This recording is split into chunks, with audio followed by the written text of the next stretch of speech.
Thank you.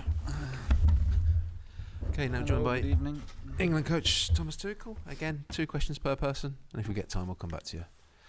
Rob, do you want to get us started when Thomas is ready? Okay, go.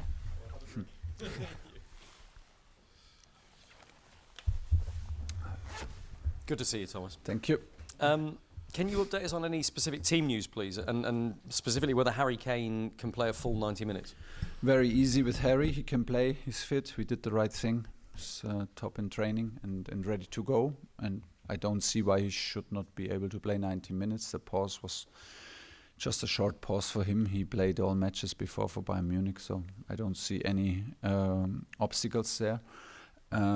Oli left camp, unfortunately. It was too painful. He could not train with us, so he is in treatment with his club and tries to get ready for the weekend. That's basically it. Everyone else is with us and available. Good man.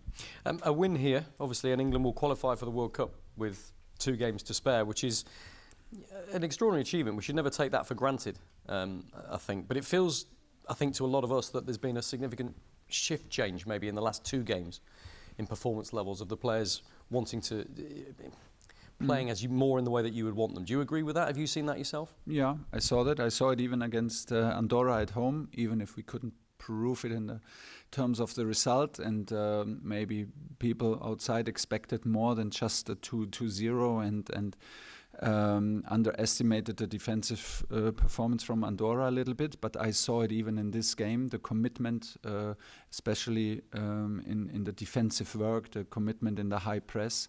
There was a significant shift in our attitude and in the way we played. Then we had, of course, 2 very good results, good performances lately against Serbia and against Wales, and we want to take the next step. Yeah, I feel this.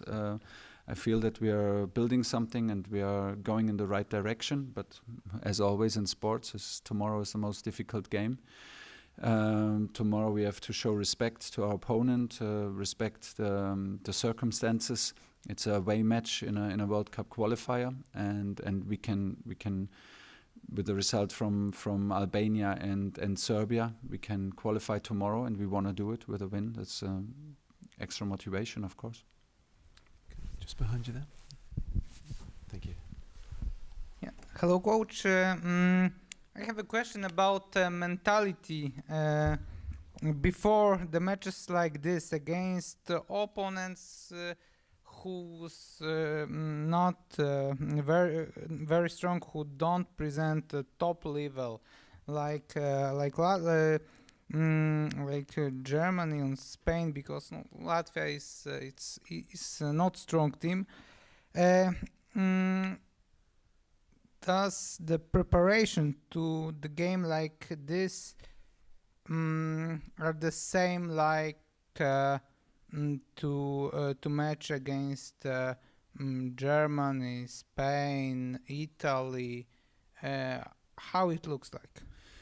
Yes and no. I mean, it is the same preparation in terms of it's the same amount of meetings. It is the same setup. We have an offensive meeting, we have a defensive meeting, we have offensive training, defensive training, and we will do tomorrow the summary and the set piece meeting. And I think it's very important, and it's for me a given to prepare it in the same manner that you would prepare any opponent. Of course, we are aware that we are the favorites, and we are aware that we are the favorites, and this is also a reality that we expect a win from us, and but to be prepared how to win, where to find the spaces, I think this demands the respect towards the game. Because even the teams who play as an underdog, like Latvia tomorrow, they are well drilled. They know everything about us because everything is available out there in analyzing tools. So everyone is defensively well drilled. We expect a deep block in a 5-4-1, maybe a 5-3-2 tomorrow. So we need to have answers to that, and that comes then with intrinsic motivation. We will not allow.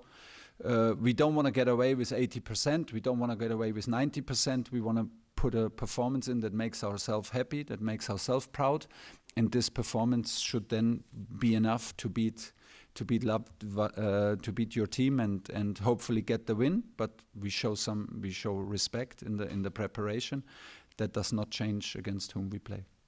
And the question about not Latvian team overall, but about the Latvian players. How many Latvian players do you know?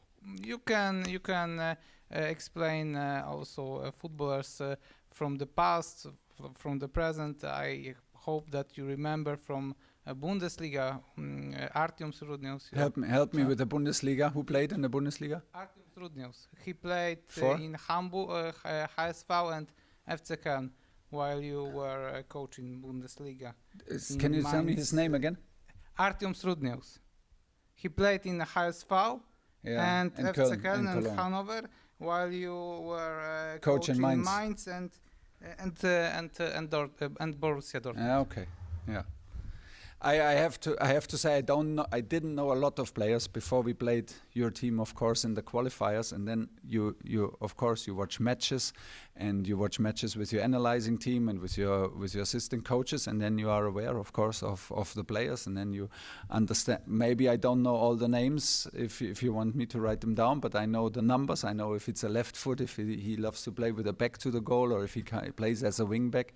I know all that because we prepare the team, of course.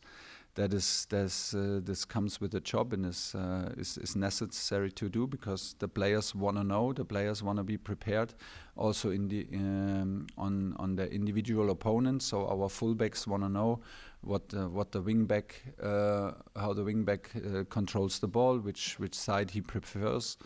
The central defenders want to know how the central striker controls the ball, which foot is his strong foot, all of that. So we are aware of it. And I'm sure I have. If I had a picture of the player from Cologne, Hanover, and Hamburg, I would straight away recognize. Thomas, you mentioned rhythm, momentum, building a team, and team spirit a lot over the course of this international break.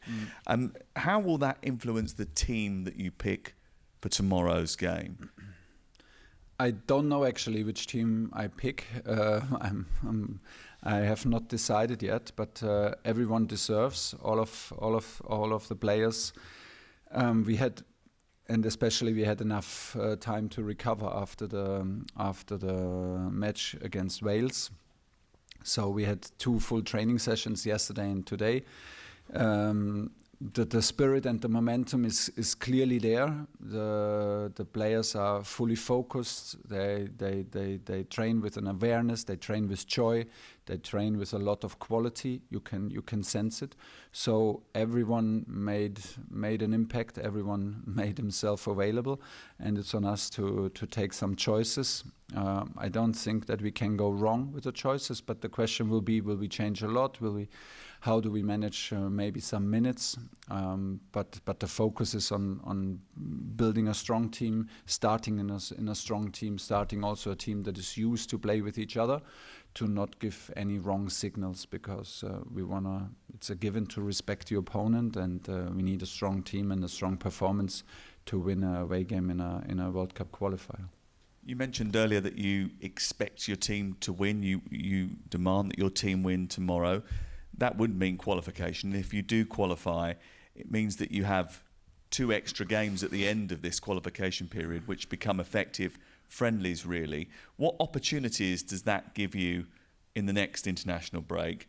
And are there any frustrations that it'll be such a big gap between the end of this month and the next competitive game? Yeah, this will be a long break.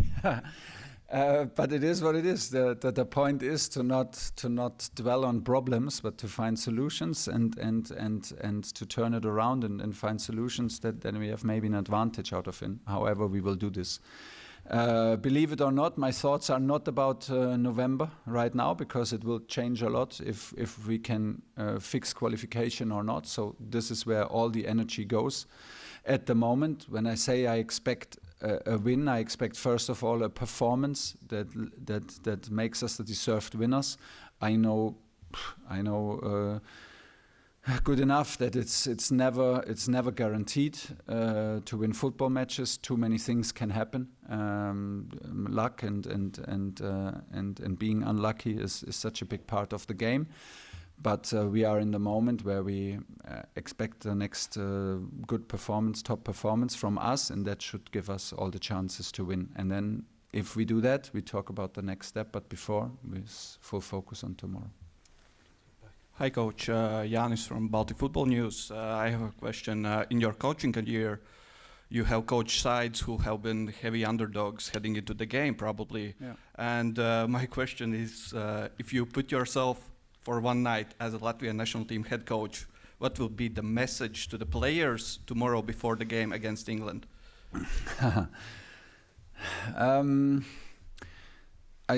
You're absolutely right. I played a lot of matches as an underdog, and it can be a very nice role to play as the underdog, because it lifts the expectations, less expectations. You felt that maybe if you played football, sometimes if you're 1-0 down and you feel suddenly a bit like liberated, because it's things like this can happen, and to play as an underdog and to create an underdog motivation and create an underdog mentality will help, of course, Latvia team tomorrow. I think they will make the most of it. I think they will try to implement the spirit that they have nothing to lose, and the longer they hang in there and the longer they make life difficult for us, it can maybe lead to frustration.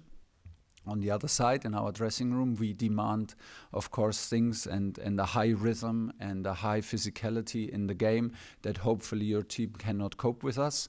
And we will try to focus only on the things how to act, and not on the surrounding. If we are favorites, or if we are like eye to eye on the same level, or if we are underdogs, it's just like a noise that will hold us back from performing. So we know what we demand of ourselves, and we want to get this game tomorrow going. We want to play in a high rhythm from the start, and implement a physicality that is difficult to cope with for your team. But yeah, the situation is clear. You are the underdogs, and we are the favorites. Hello, Coach. Enquiries from Latvian media. In January, Jordan Henderson played here in this stadium and lost with the Ajax. So maybe he mentioned this fact in a team Good talks. that you say it. He will not be in the team tomorrow now. I didn't know that. Bad for him. He lost with Ajax. Yeah, 1-0 to RFS Riga team. Okay, he didn't tell me that. And the second one, what do you think, and how much you are aware of playing in stadium with athletic tracks and without one stand even? Yeah, I was in a club in Germany where we were in third division and second division, and then the team went up to first division without me, unfortunately. But we had a quite similar stadium. It reminds me of that, like 100 meters without the tribune. Yeah, it's very unusual. The pitch looked very good from far, I have to say, like from 20-30 meters away. The pitch looked good. We will not. It's unusual, not more and not more, not less. There are no excuses if we come here as England team. If we wear England shirt, if we get caps, and it's an honor. We are proud to represent England, and it's a dream to play any national game. So this should not hold us back. I think it's the beauty of qualifiers, to play in stadiums that you rarely normally visit. And hopefully we get a better result than Jordan Henderson in his visit. And it's up to us to show the attitude that is needed, and to not be frustrated, and to play with the right spirit. And last questions here. Hi, Thomas. You mentioned the importance of competition. I just wanted to ask, what do you want the players that aren't included in your squad? The players that aren't included in your squad, what do you want them to feel when they watch your team play? The hunger to come back, yeah, and the hunger and the will to come back. And they're more than, of course, the door is always open. We will always have the trouble to choose. We will always have the trouble to nominate. That's in the nature of nomination. For a football nation like England, we have a pool of talented players that is, and we have to make a selection. So the ones in camp, they should feel, first of all, privileged, and then feel the hunger and feel the competition to keep the shirt. and the ones who are not with us, they should feel the hunger to be with us when the next opportunity is. And this is always through behavior, through performance. The door is always open. Okay, thank you very much, and see you tomorrow night. See you tomorrow.